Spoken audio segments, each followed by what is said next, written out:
Buenas tardes, gente. Good afternoon. It's great to be here with you. It's great to see so many people here. We have some high school students here. We've got Colorado College. We have UCCS. We've got Pikes Community College. We've got a lot of wonderful people out here to say that we support immigrants' rights, that we support the right of people to live where they need to live and to make a living where they want to live. Woo! All right? Because that is the issue. Right? We're not dealing, the problem is not migration. Right? The problem is not immigration. The problem is people not being able to live where they live and not being able to live where they want to live. And the problem is people having to show somebody a piece of paper to be where they live.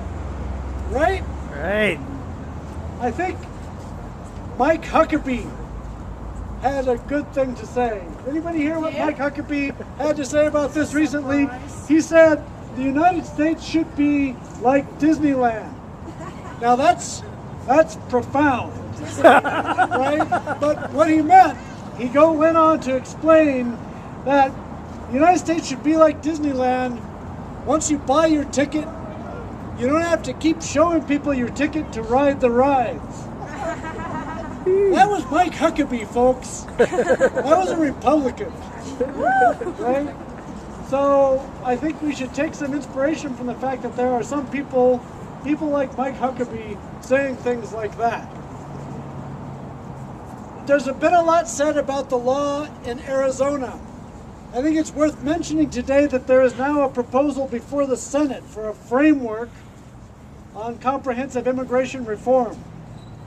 One of the provisions of that is actually, in many ways, very heartening.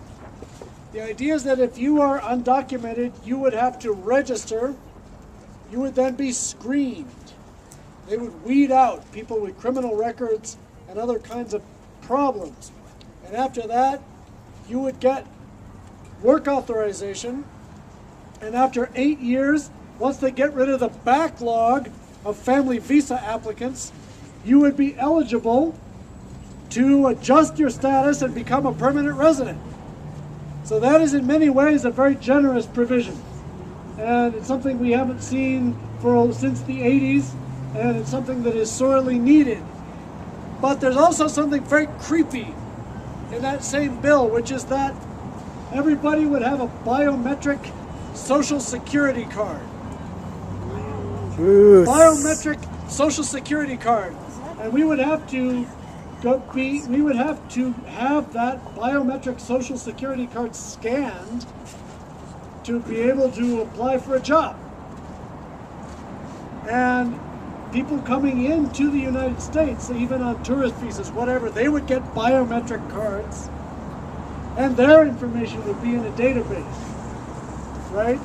So, and of course there's the usual beefing up of border security, pork barrel stuff for border patrol. So that is what we're facing right now, right? And that means there are going to be some very serious challenges, some very serious discussions that people who are advocates of immigrant rights are going to have over the next several months, over the next year, as this winds its way through Congress. Because that framework, that which incorporates ideas from both parties, we've heard that one before, right? That has some very difficult choices for a lot of us, and we're really pleased to see the formation of this Colorado Springs Latino Forum, which we think could be a powerful voice in that conversation. And as Pikes Peak Justice and Peace Commission, we intend to be a powerful voice in that conversation here locally too. And thank you very much.